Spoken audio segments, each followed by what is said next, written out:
지역의 이슈를 살펴보는 헬로 이슈 토크입니다. 코로나19의 여파로 요즘은 비교적 인파가 몰리지 않는 관광지를 찾는 게 추세입니다.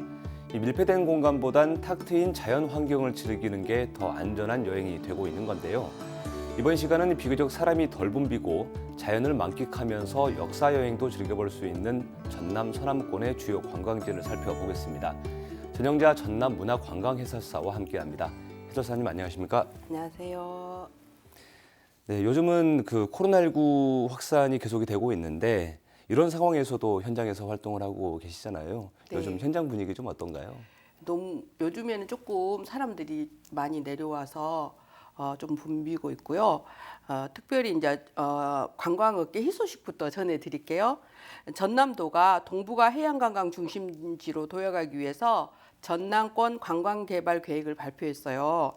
앞으로 5년간 3조 1,784억을 투입하여서 체류형 관광지 기반 구축하고 해양 생태 관광 등 11개 사업을 4월부터 진행한다고 합니다. 그래서 휴양 웰빙 테마로는 북부권, 성관광 세양 생태 테마는 서부권, 역사 문화 테마는 중부권, 남해안 관광 거점 레저 테마는 동부권으로 구분하여서요. 총 64개 전략 핵심 사업을 추진한다는 기쁜 소식이 있고요. 그리고 요즘 관광 현장에서는 위드 코로나와 함께 접어들면서 좀 관광지 대청소도 하고 또 꽃축제를 개최한다는 소식도 들리고요. 전시관 박물관에서는 또 입장할 때 필수적으로 체크했던 그런 전자 출입 명부가 이제 폐지됐지 않습니까? 그리고 방역 패스만 시행되고 있어서 관광객들이 훨씬 더 편리하게 즐겁게 관람하고 있습니다. 네, 이런 코로나19 상황에서도 전남의 어떤 관광이 굉장히 많은 좀 준비를 하고 있는 것 같고 변화도 좀 있는 것 같은데요. 특히나 이제 전남은 이런 천혜의 자연 환경이 잘 갖춰져 있다 보니까 아무래도 이런 상황에서도 좀 여행객들이 많이 찾아주시는 것 같아요. 그래서 사람이 좀 덜 붐비는 그런 장점도 있는 것 같은데 조용하면서도 볼거리가 많은 장소, 좀 대표적으로 어떤 곳들이 있는지 좀 궁금한데 일단 전남 서남권의 거점 도시인 목포부터 좀 살펴보죠. 최근 목포가 이 문화도시에 선정이 됐는데 목포의 문학 자원이 그렇게 풍부하다면서요? 그렇죠. 목포에 문학이 빠지면 근대 문학에 구멍이 생긴다 할 정도로 목포 문학은 아주 중요한 자리를 차지하고 있습니다. 이제 우리가 목포가 법정 문화 도시가 됐다고 하지 않습니까? 그래서 법정 문화 도시라는 게 이제 시민이 직접 도시 고유의 자산을 발굴하고 육성해서 생활 문화로 만들어가는 그래서 도시의 정체성을 확립하고 그 과정에서 시는 행정과 재정적 지원을 하는 것이 바로 법정 문화 도시라고 하는 것인데요. 이게 이제 전남 최초로 법정 문화 도시 로 이제 목포가 지정됐는데 목포가 가진 문화 자산의 첫 번째는 시민 문화 공동체가 잘 형성되어 있답니다. 이게 이제 노동조합, 협동조합, 마을협의회, 상인회, 운수조합, 미협, 예총, 청년회 각각의 공동체들은 이제 막 자기네들의 특별한 문화가 형성되어 있어요. 그래서 그런 게 수십 년 동안 지속되어서 내려온 어떤 그 공동체 문화를 기반으로 해서 또 이렇게 근대 문화 유산이 또 산재되어 있지 않습니까? 그래서 목포 구도시를 타 지역 사람이 와서 볼 때는 뭐라고 하냐면은 지붕 없는 박물관이다 이렇게 얘기를 합니다. 그리고 또 맛있는 목포라고 그래요. 그래서 맛있는 목포라 한 것은 육해공의 그 다양한 식재료가 목포를 통해서 전국으로 이제 배달되는 그런 루트가 목포에 형성되어 있고요. 그래서 청호시장이라든지 구청호시장, 자유시장, 항동시장, 종합수산물시장, 중앙시장에서 이 시장만 큰 시장만 해도 한 9개 정도가 있습니다. 그래서 또 여기에 이런 것을 잘 잡아내서 목포시 관광가에 또 맛을 마케팅하는 그 맛팀이 또 만들어져 있고요. 네. 그래서 이제 이런 공격적인 마케팅도 잘하고 있고 또 목원동에 아까 말씀하셨던 그 뭐 문학 관련한 목원동 문학 마을이 또 있지 않습니까? 김우진, 박화성, 차범석, 뭐 김현 선생님으로 해서 또 그래서 거기에서 세계 최초의 문학 박람회가 목포에서 또 열렸고요. 그래서 우리가 이런 문화 자산을 가지고 법정 문화 도시로 만들어 가는데 또 최선을 다하면 좋겠고, 요 근래에 와서는 트롯의 거장 이난영, 남진, 조미미, 장옥조 이런 분들의 트롯 박물관이 곧 또 개장을 앞두고 있고 개관을 준비하고 있습니다. 또 올해 처음으로 개최될 뮤직 플레이를 통해서 목포가 음악 도시로 나아갈 발판을 또 마련하기도 하고요. 그리고 수묵의 거장 남농 선생이 60년 동안 목포에서 살면서 전국에 한국화가 40여 명을 배출을 하는 거예요. 그럼 그분들은 거의 한국을 대표하는 작가 반열에 있거든요.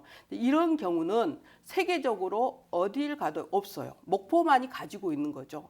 그래서 이제 이런 한국화, 수묵화 문화가 또 산재되어 있고, 그래서 전남 국제 수묵 비엔날레가 목포에서 매 2년마다 개최되고 있지 않습니까? 그래서 다양한 문화가 산재되어 있는데 이것을 아주 잘 목걸이에 진주를 이렇게 목걸이로 엮듯이 잘 엮어내서 법정 문화 도시로 잘 해 나가면 좋을 것 같습니다.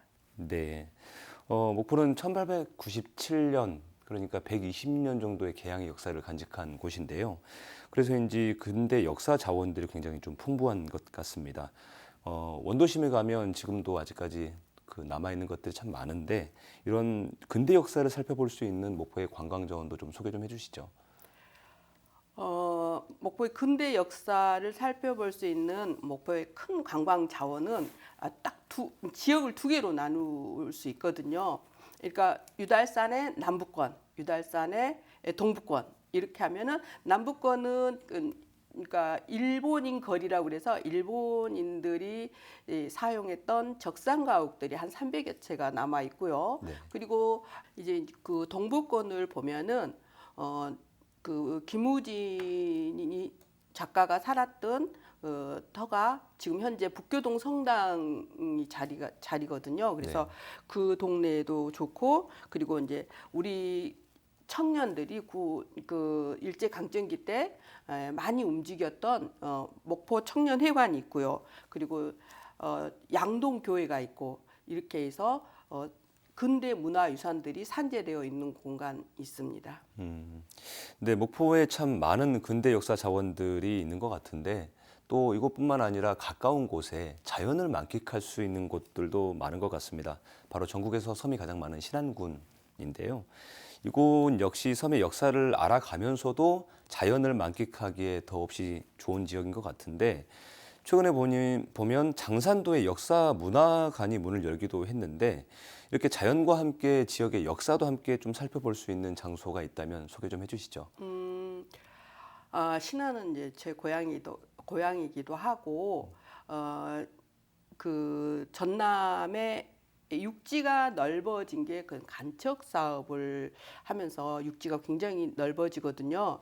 특히 신안 지역은 간척 사업을 많이 해서 섬이 한 개나 두 개 정도를 이렇게 연결해서 염전 문화가 막 생기기도 하고요. 그리고 이제 그 육지가 넓어진 이유가 70년대에서 90년대 또 간척을 크게 했던 그런 것도 있고, 네. 2000년대에 접어들면서는 간척보다는 연육교가 많이 생겨요. 그래서 지금 우리가 이제 신안의 섬에 간다 하면은 차를 타고 들어가지 않습니까? 네. 차를 타고 들어가다 보면은 주로 많이 가는 곳이 천사대교 지나서 암태도, 자은도, 팔금도, 안자도 이런 쪽으로 이제 우리가 많이 이제 여행을 하게 되고, 그리고 저기 증도 쪽도 가고, 네. 특별히 또 소개하고 싶은 데가 있어요. 요즘에 꽃구경 좋잖아요. 튤립 축제 했던 임자도도 다리가 연결되어서 갈 수 있고, 그쪽으로 가면은 또 이렇게 조일용 선생님께서 유배를 당하셔서 그쪽에 계시면서 또 매화를 그림을 그리셨고, 그래서 거기 박물관에 가면은 매화 그림도 볼 수 있고, 그리고 또 비금도 도초도에 가면은 이거 뭐야, 바둑, 이세돌씨인가요? 그 바둑 전시관도 이세돌의 있고, 고향이죠. 예, 바둑 전시관도 있고, 네. 특별히 한 곳 더 소개해도 될까요? 네네. 선도. 음. 선도에 가면 요즘 수선화 축제, 수선화가 축제는 하지 않는데 네. 수선화가 피어서 여러분은 이제 우리 관광객들을 반길 것 같아요. 네, 또 선도까지 설명을 좀 해주셨는데 이 흑산도 같은 경우에는 뭐 조선 후기의 실학자인 그 다산 정약용의 형이자 뭐 자산어보의 저자 정약전이 유배했던 뭐 그런 장소이기도 하고, 또 정약용 선생도 강진에서 유배 생활을 하셨는데 그만큼 강진이라는 또 지역도 남도답사 1번지로 불릴 정도로 굉장히 유명한 곳인데, 이 강진에 대한 어떤 역사 여행이 있다면 좀 어떤 게 있는지도 좀 소개 좀 해주시죠. 네, 다산 선생님께서 강진에서 17년 동안 유배 생활을 하시면서 맨 처음에 도착한 곳이 바로 강진읍에 있는 사이제라는 곳이에요. 예, 사이제에 가시면 또 초가집과 또 한옥이 잘 어울려져 있어서 관광지로서 각광을 받고 있고요. 또 보은산, 강진읍 뒷산이에요. 그 보은산에 가면은 고성사라고 있어요. 그곳에서 아이들의 교육을 했다 하는 그런 공간이에요. 거기도 산책할 만합니다. 그리고 다산 선생의 유배길이 있어요. 이게 이제 월출도, 그리고 월출산 아래 그 다원이 있는데, 그 커다란 다원에 계란 노른자처럼 쑥 들어가면은 그 백운동 정원이 또 있고요. 네. 그래서 이런 공간 중에서 다산 정약용 선생의 유배길은 고뇌의 길이자 집념의 길이기도 합니다. 그의 삶과 또 육지에서 유배지에서 느꼈던 그 아픔과 쓰라림을 생각하면서 걷다 보면 어느 한 부분은 현대를 살아가는 우리와 닮은 점이 또 있고, 그래서 심리 치료도 될 것 같아요. 그래서 네. 강진이 우리 전남의 답사 1번지이기도 한 이유이기도 하죠. 네. 역사와 자연을 이렇게 함께 한다는 것 굉장히 큰 메리트가 있는 것 같은데, 그래서 요즘 관광의 트렌드가 되고 있는 것 같습니다.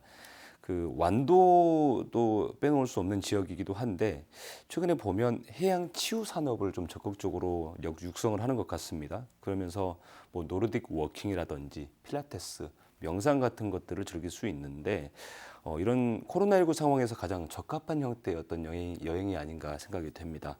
어떤 체험들이 좀 가능할까요? 좋은 말씀하셨는데, 이 체험도 좋은데 제가 오늘은 특별히 드라이브 길을 좀 소개해드리고 싶네요. 네. 왜냐하면 벚꽃이 만개해가지고 네. 특히 이제 십리길이라고 하는데, 영암의 벚꽃길도 이쪽 구림리에서 영암읍을 지나서 가는 그런 벚꽃길도 네, 드라이브하면 좋고요. 예, 있고요. 그리고 또 강진에서 강진 마량에서 다리를 건너가면 고금도가 있어요. 고금도에서 또 신지도로 연도교가 돼 있거든요. 그럼 신지도는 명사십리가 있지 않습니까? 거기 가면 노르딕 워킹 할 수 있는, 이제 스틱 들고 가서 노르딕 워킹 하면서 해풍도 맞고, 그리고 또 거기서 완도까지 또 다리로 연결돼 있어요. 그래서 다리로 연육교인데 다리로 건너가면은 신지대교 건너가면 약 1시간이면 강진에서 완도까지 갈 수 있습니까?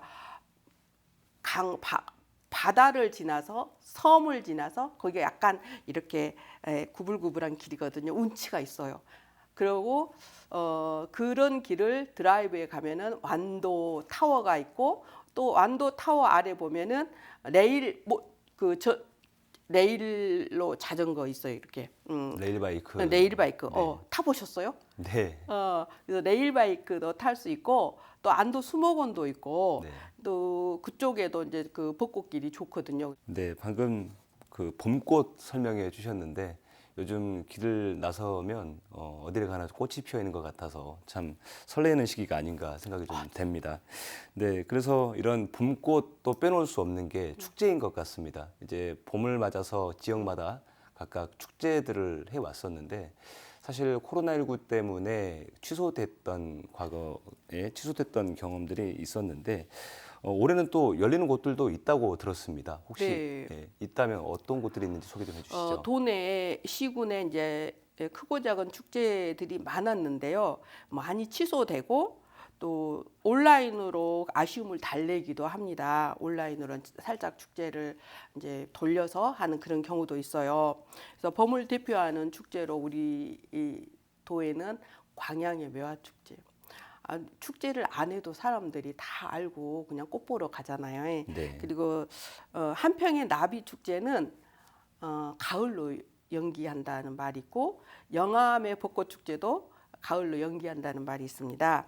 이거 이제 행안부가 코로나19 확산을 막기 위해서 전국 지자체들에게 4월까지 봄 축제 개최를 자제하는 지침을 내렸대요. 그래서 이제 주춤하고 있는데 그 중에도 자체 방역 대책을 마련해서 오프라인과 비대면 온라인을 통해서 아쉬움을 달래는 축제도 있습니다. 목포 유달산 봄 축제인데요. 4월 9일부터 10일까지 비대면 온라인 방식으로 진행한다고 합니다. 체험 프로그램과 이벤트를 이제 사전 접수하여서 진행하고요. 이것은 이제 아마 전국에서 처음인 것 같은데 메타버스 온라인 참여도 가능하대요. 그러니까 사이버에서 축제를 하는 거죠. 사이버 공간에서.